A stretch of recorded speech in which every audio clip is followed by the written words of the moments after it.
Ladies and gentlemen, boys and girls, welcome back to episode number Cinco de Mayo of Beneath the Bedrock. We've got unbashable Brody the Weasel Boy Johnson here. Man, the Weasel King's here, baby. Oh, man. So Brody, great friend of mine.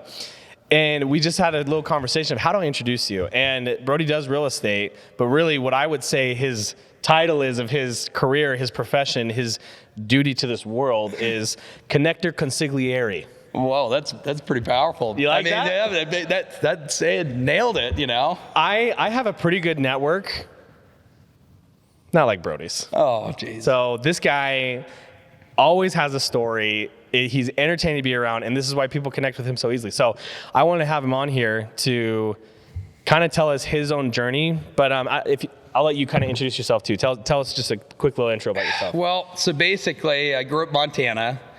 Obviously, I needed to find a wife, so that didn't work out up there because there's more cows than women up there. So my chances were pretty low. Yeah. So moved you down still here. tried though. You did your best.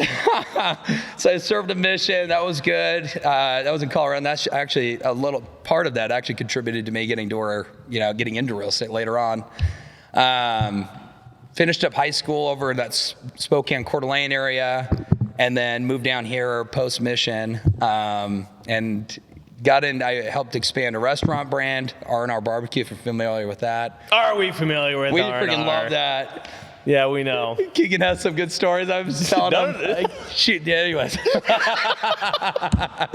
Some good stories there. Brody's a man. That's okay. So R&R helping them with branding, growing. And sorry, I didn't mean to cut you off. Keep going. No.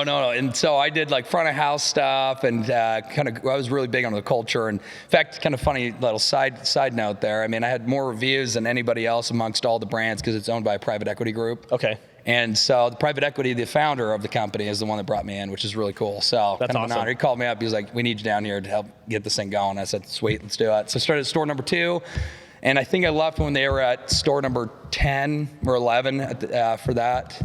That's incredible. So I was helping out with trainings to just basically creating culture in there and the brand and helping that go. And that was cool. A lot of cool opportunities came from there. A lot of really cool opportunities came from there. Then I went into hardscape. So wait. Intro yourself. Oh, remember? Oh yeah. Yeah. Well, so basically, what I do is I connect people. I think that's like when it really comes down to it. My contribution to society has been, how can I create the most amount of impact? Okay, that's my mission statement. Great, I love that. Now, some people are like, that's kind of vague. You're like, yeah, it is. Vague or villainish, you know? But and that's what I love about it is because there's no cap to it, and the direction is just straight up leave people with more than when I found them. I love that. But I've been able to do it on such a unique scale, and I find myself in rooms. I mean, if you needed a body buried, I got a guy for it. Buried? Yeah, we could arrange it. You know what I'm saying? Like, it doesn't matter what it is. We could do it. We could figure it out. So I got openly admitting to murder. I like it. Well, I mean, it's not me doing it. Oh shit, dude. No. So that's what we like to do. That's what I like to do. Cool. I love people, and it all stems from just that. At the end of the day, it just stems at how can I create the most amount of impact? And real estate's been a great vehicle because truly when it breaks down to it, this is why I found myself into it. I got into it from a developer, brought me in when I was actually cutting meat at R&R. And he's like, you want to come sell a 400 unit development down to St. George? I'm like, what's the starting pay? I was making $13 at the time. He's like, you should probably make about 1.4 your first year. I was like, done. What do I sign? $1.4? That deal fell apart. That's like a candy bar I got my after tax with some left over. But that deal fell apart, but I got my license. And anyway, that's awesome. Okay, it's part of the journey. Okay, so that's how you got into real estate. And then as you and I both know, real estate opens up a lot of connections there. Yes. So Beneath the Bedrock, this podcast, we talk about like bedrock moments. And these are kind of like pivotal, whether it's it's when you started into your business or whatever, but because I know you have so many good stories. Oh, man. Heads up for this podcast for everybody watching. I promise you, Brody will continue with stories that like it does not stop. So just it's a good thing. It's an incredible thing. I love it. So just buckle up for some great stories. So what I would like to know, in your career thus far, what was one of your bedrock moments of just something wild or crazy that you... Dude, there's so many. I'm telling you, there's so many freaking wild ones. Like I remember one just off the top of my head. This is kind of wild, but I recently picked up golf because of Top Golf. Went out with like a bachelor party, and then we were. Let me pause you here really quick. I went to Top Golf with Brody. I have never in my life seen someone not just hit it over the fence, but consistently every single drive and with a wood. Yeah. Over the back fence like it's nothing. I probably saw 20, 25 balls in the 45 minutes I was there.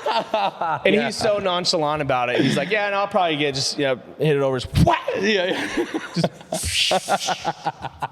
That was just a couple seconds later. Yeah. No, I'm just kidding. We didn't hear that. But get your ass out of here. You're done.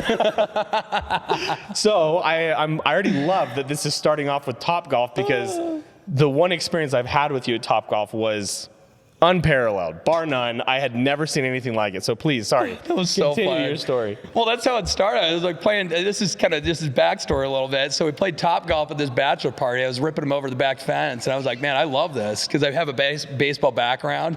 I'm like, this is so fun. It's like hitting a home run, like but every freaking time. I'm like, this is great. So I got into it. This is my 4th season now. My last round I shot a 75, which is pretty sweet. So nice. I love it. I love it, dude. I love golf. So cool. So I've gotten into it. But I got into where I was going with this is I got into a golf tournament.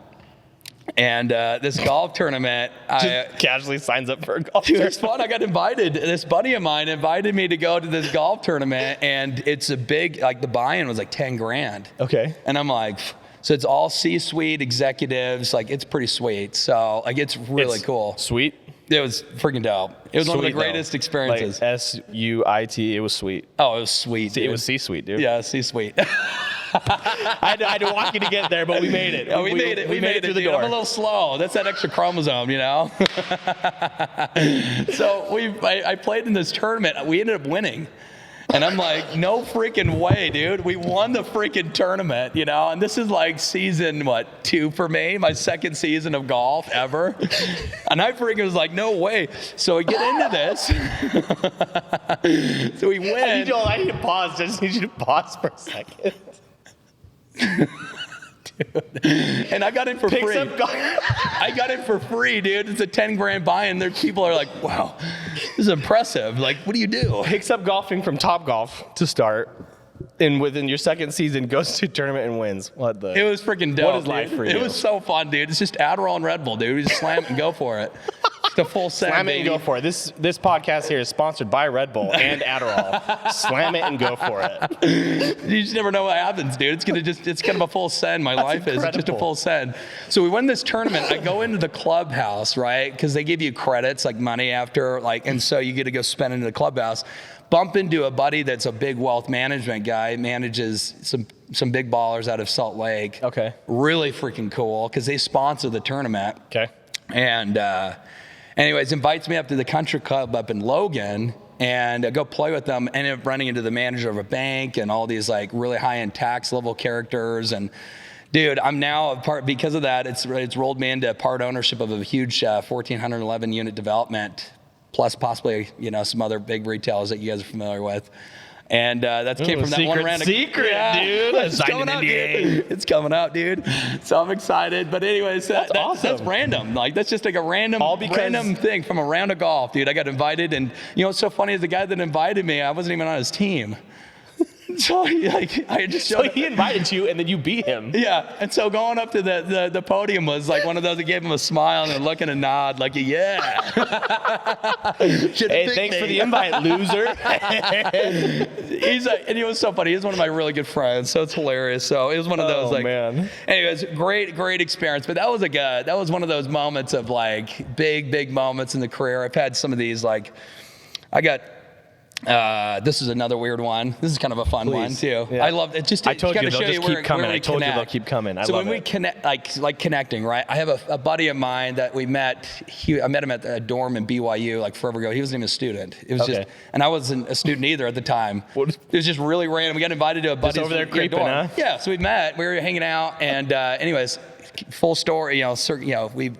He's been big into the real estate stuff. He's big into the land space, and he calls me up from Arizona. He's like, Brody, I need you to go focus this like Red Bull Adderall energy and go connect with as many freaking people as possible, because this is what you're born to do.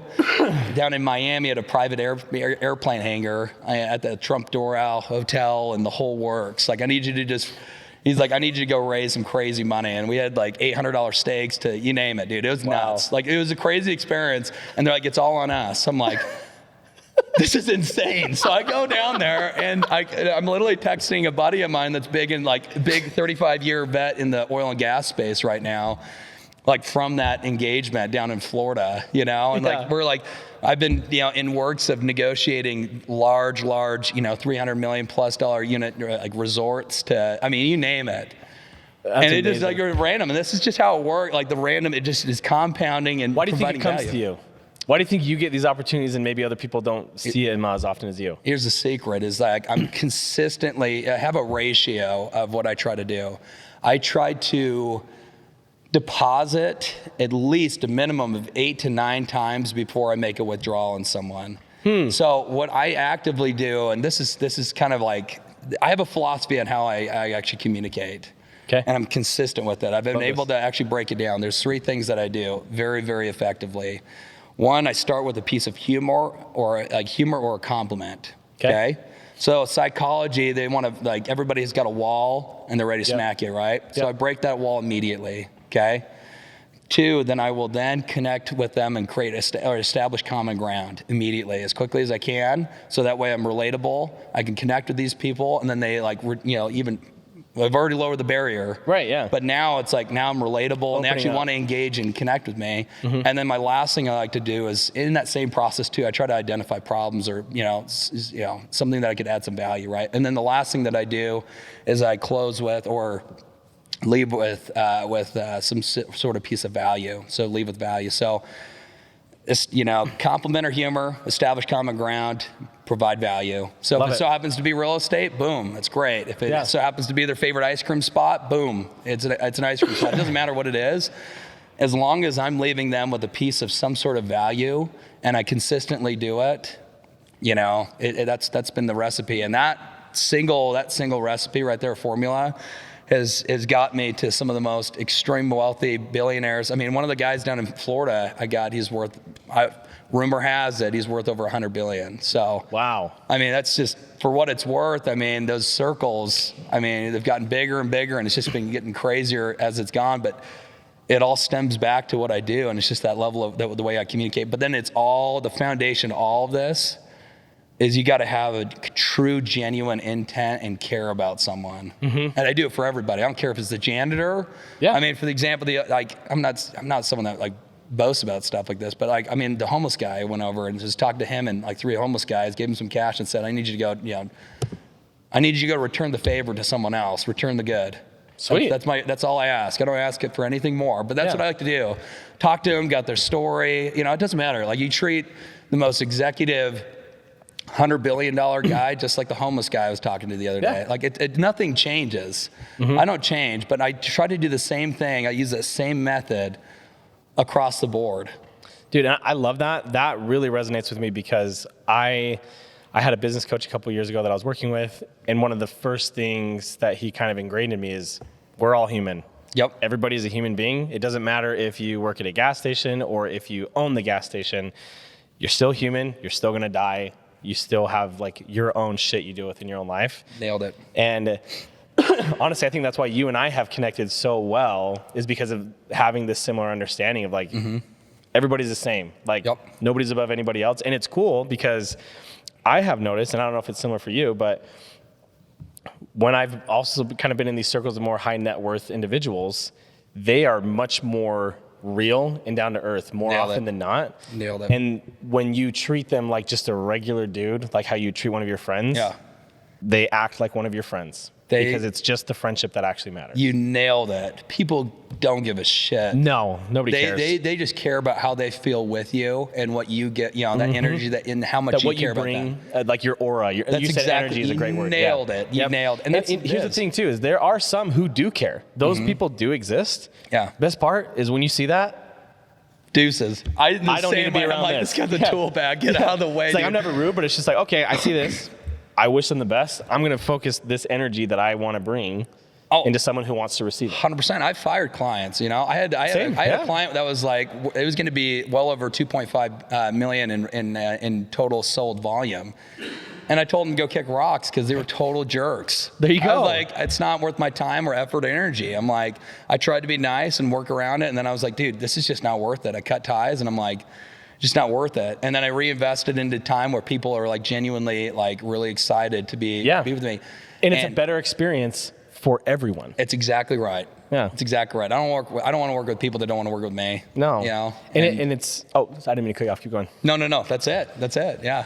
Well, it's just nice because then your work becomes more enjoyable. It is. And I mean, you're experiencing it. It's just like, hey, I just want to find people that like to have fun, that bring fun energy, and I'll connect them with other like-minded individuals. And that's why you're having these crazy stories. Well, and that's where it goes, at the end of the day. And like I said, it all stems back to mission. I'm very mission driven. My mission is truly to create the most amount of impact because I feel like I've been blessed with the body, like a healthy body. I've been blessed with a good mind where I can critically think really well. I've been blessed with the skill set of being able to connect and create value from relationships and people. Yeah. And if I squander that or like hide that talent, I'm doing God a disservice. That's one. But two, I feel like I'm doing the world a disservice. I'm doing my family a disservice. What's crazy about you saying that is, so something my coach taught me was, hold on, I don't want to butcher this. It is, the purpose of life is to find your gift, but the meaning comes from sharing it with the world. Oh, that's good. Yeah, that's a really good. And I love that because you can see, it's interesting because I feel like with the way society perceives success or status is like things, materialism, right? But I feel like I've noticed that that's been shifting a lot. And at least for me, I could be sitting at a restaurant watching a waiter absolutely crush it at their job. And they're like very personable. You can tell that they're happy and they're doing what they, like, if that's what they enjoy. And maybe they don't have this huge house, but they're making people feel good every single day. They're feeling good every day. And they feel their life is fulfilling because maybe that's their gift, is interacting. Yeah. That is so cool to watch that person in their element. Or like, if I have, like my cousin, he is a huge like engineering nerd, like loves AI and like all into it. And when he starts geeking out about stuff that is, it's not even over my head, it's like 3, 2, 1.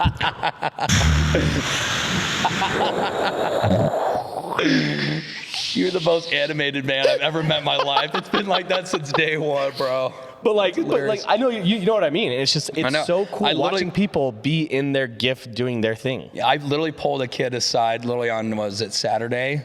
That was waiting. We were down in Vegas over at my wife loves this restaurant. And it's called the Carbone. It's freaking delicious. Carbone. It's freaking good, dude. Sounds great. But there was 2 guys in there that were working. One was obviously the main guy in charge in regards to the waiting, and then the other guy was the assistant. But I pulled them both aside. I was like, guys, I have opened up multiple restaurants and been involved in the space. What I saw tonight was one of the most impressive things I have ever seen in the hospitality space. Like, you guys have a true gift and skill. That's awesome. And I'm so excited to see you guys crush it and see where this goes. But I've never been more impressed. And I pulled him. I literally pulled him aside like after the meal and stuff. I'm like, that was a masterclass. Well, and that's I pointed out some of the stuff they did really well. Sweet. I'm like, you need to keep doing this because this right here is really where it shows, and it's gonna pay dividends. Like right now, this is the job, but this goes beyond principle wise. It's gonna go a lot further, and it was really cool to kind of like highlight them, and you could just see the glow in them. And I love that. I love to compliment people and really build people up. Why?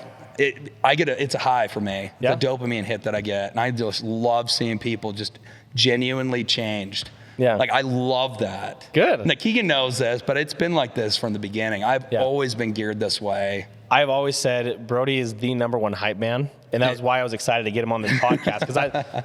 So talking about when you see someone in their element, for lack of a better term, for fulfilling their life calling, and you enjoy it, I wanted to do this podcast to showcase this. Oh, man. Because getting to see how you are, this is how he is all the time with everybody. Even if he doesn't know you, the way that I met him was bowling, and he was complimenting me how good I was at bowling. Dude, I mean, but that was actually... That was pretty crazy. So he did this one, he bowls it, turns around, and does like this like really like eccentric like freaking bow, and then it like freaking strikes right behind him. I was like, that was literally the craziest thing I have ever seen in the bowling alley. Dude, that was such a great memory. I just remember it was the last frame too. Like it was frame 10. I had gotten a spare right before, and so I had one more. And when I went to grab the ball, I'm with Brody, Bronson, Garrett, and Trog, dude, Tristan. Yeah. And I was just like, I don't know why. We were just meeting at this networking event. I was like, I know I'm gonna strike this. I have no idea how. I could just sense it. I could feel it. So I go bowl without looking, turn around, and it was perfect because like when I bowed, it was just above from their angle, so they could see the pins just. Yeah, it was crazy, dude. I was like, what the heck just happened, dude? It was so funny. All of this to say, Brody is, this is why I wanted you on here, because, and I think a piece of it is why we wanted to start this podcast was to see more people like this in their element and showing like, this is what they're really good at. And then if people watch this and they want to connect with you, they can, you know? Yeah. Well, I'm glad you did that. I think this is awesome. Well, and I'm just grateful to be here because I think the dynamic's fun between us, obviously, but it's just... Never a dull moment. It's never a dull moment. I don't think we've ever had a dull moment. I don't think so. Like, even when we have a deal going sideways, it's still fun, dude. Like, it's crazy. So. Well, okay, this is awesome. We got a few minutes left, so I want to do just a couple rapid-fire questions, okay? Okay. What's the worst advice you ever received? Oh, man. I've received a lot of bad advice. The worst advice ever? Yeah. I don't know, man. I don't know if this is advice, but I was told as a kid that I would never succeed and be successful. Did I ever tell you about this? Yeah, but you can tell again. Okay, yeah. This is kind of crazy. So 3rd grade, I remember this. I was told, I took a bunch of studies and because I have ADHD like super bad. Like I'm like no way, right? So I'm on the extreme case to where I was like doped out from 3rd grade to 5th grade, trying every medication. The principal and the teacher were like literally like I'd be in the principal's office or I'd be asleep on my desk, or like I would even have the teacher have me run around the flag like the soccer just goal to get way the hell out there. Yeah, crazy, right? But these dudes in these lab coats told me I was going to be worth nothing, and I have like printed document. In fact, actually for my real estate license to do the exam, they give you extra time. These docs would give me extra time because it's like legit proven. Yeah. It's horrible, but that like helped me. I literally got it down to like the last 5 minutes. Before like I timed out with the extended time. And you did it. I'm a horrible test taker. I was horrible at school. I was told I was worth nothing. I was worthless, and that I was going to amount to nothing. In fact, the docs even told my parents that I was going to be living with them. Like that's how bad. Really? Like that's how like, they literally thought I was like seriously wrong. Like I was just destined for nothing. Basically, I told him to go kick rocks, later on when I built confidence up after just being doped out for basically all middle school and going into high school. And eventually just hit a point where I'm like, dude, F these guys. I'm going to go freaking make something of myself. And I had the biggest fear of mine growing up was not being successful. And it doesn't, not just financially, I just wanted to be able to succeed. Every aspect. I wanted to be able to provide for a family, but what I was told is I wouldn't be able to even do that. Wow. You know what I'm saying? Yeah. So it was like one of those things that to me, that was a bedrock moment for me. That was a like literally foundational moment of F these guys. I'm going to go freaking change the world. Well, and how cool that you used your weakness to literally become what you are a master at. It's like, interesting you say that, but yeah. Well, but think about it, right? Like it's 100%. That's why you always have stories. That's why you're always high energy with people and you're making connections because your brain is used to making connections all over the place. It's 100%. And so, even in school, like for example, like college, I was bribing the teachers with R&R, dude. I'd have them come in. One of them even gave me a freaking wedding gift. Like legit, like a wedding gift. I was tight with these people, but I would like bribe my way to get past because I just sucked at school. Yeah. It was horrible. So I'd figure out ways to using my skill set to be There able you to. go. Now I was like a B if I worked really hard. So when kids would do like an exam or like a homework assignment, it'd take them 30 minutes. It took me like 8 hours. It was crazy. I was like that behind. I just, for whatever reason, could not do that well. And so I know my weaknesses. I'm very, very strong on where my limitations awareness, are. yeah. I'm super aware of what's going on. So I know where I'm really strong. And I'm also one of those people that's very critical of like how I interact. I'm like, I could have probably done this, and this different. Like every engagement. Yeah. Every engagement, even if it's small, talking to the homeless guy, I'm like, I wish I would have done this a little bit differently. Just comes from a place of care, it seems like. Well, it's just like I got to think. I'm always trying to improve. You know what I'm saying? Because I'm like, this is the skill set. I have strengths, but this is some of these things that I feel like I could tighten my craft here to get even better. Yeah. I'm always trying to improve. Well, dude, this is, I feel like that last story is honestly a fantastic place to end on. Just basically being told as a kid, you'll amount to nothing, and here you are just crushing it. Yeah, dude. I'm like, dude, I'm going to go freaking change the world, dude. And you literally are. I watch you do it. Oh, it's so fun because, and what I enjoy too is my obviously real estate, I've gotten into these rooms of just, a lot of elite professionals and entrepreneurs and stuff. And I naturally jive with these people just because they are all impact based and they have the influence and people underneath them and they're like leading the ships. Yeah. If I can get all the ship captains, dude, in my together, Rolodex, all moving in the same direction, I can do some big things. And so I've always, that's the spirit. And that's what I'm saying. I've always wanted to be in those rooms because that's where the change is made. That's awesome. And I like to say it starts at the bottom of the totem pole, but the thing is, at the end of the day, the guys that are leading the ship are the ones that have to talk to their. And obviously, I treat everybody the same. Yeah, but everybody has their roles.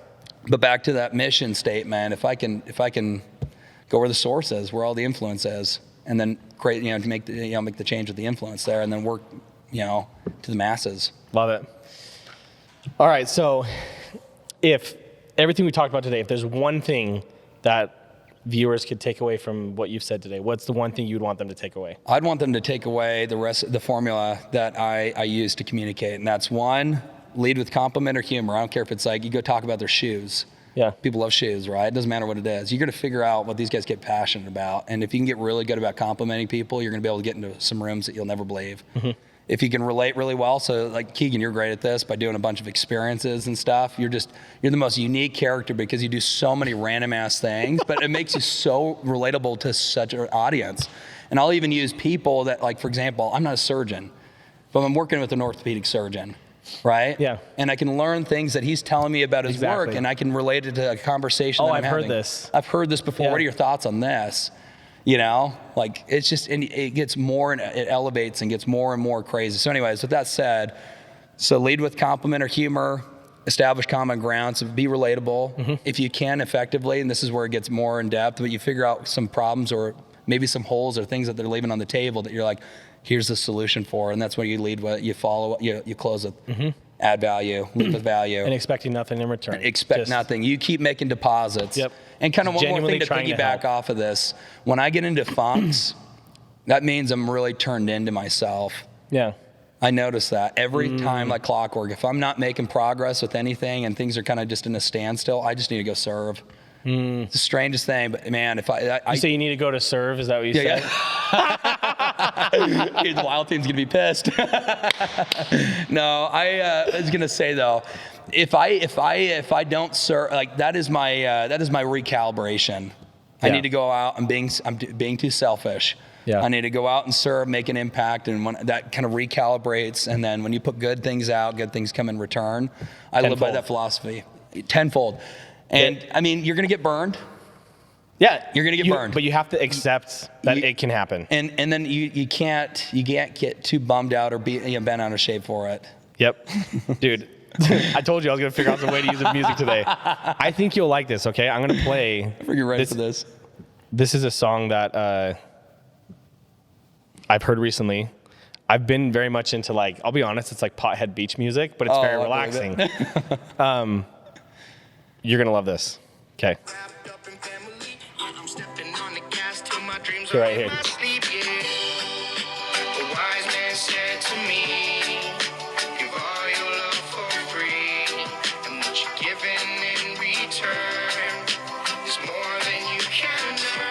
Oh. That's so good. So I'll read it again. A wise man said to me, give all your love for free, and what you're given in return is more than you can earn. I get love chills that. every time I hear it, because ever it. since I've started to just focus on loving others and like your whole life, what you do, it's just, it always comes back more than you can even fathom. I would agree with that. So I might go on my wall. I'm just, you do got chills on that, dude. Look at that. I still have chills. Yeah. Like it, dude, like there's just, dude, this was awesome. Thank you so much for coming on. If people want to reach out to you, how can they get a hold of you?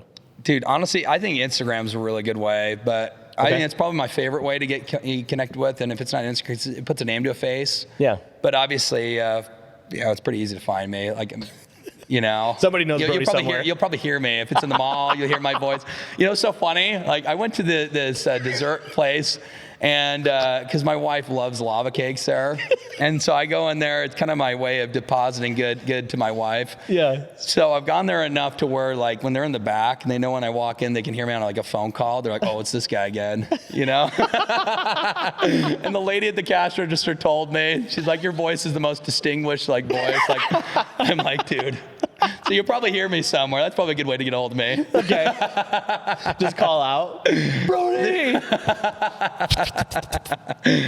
What's your Instagram handle? It's Buying with Brody. Just all lowercase, all just one word? Yeah, all lowercase, and then I put like a lower dash in between them. Oh, so buying _ with _ Brody. Yep. Okay. Sweet. So, or you follow Keegan, then you'll see me followed. That's true. We've made videos together. That's a good way to find me too. So. Dude, thanks so much for being on here, man. This is awesome. This is a great time. Dude, that was a fun time, bro. I love this. Hell yeah. Yeah. Okay. Thanks for watching, you guys. As a reminder, if you have anybody that you think would be a good fit for this podcast, has a cool story to tell, something funny, we'd love to have them on to hear about their entrepreneurship adventures, starting businesses, selling businesses, all of it. So thanks for tuning in. וזה קצת מתעתע שעושים לי אותו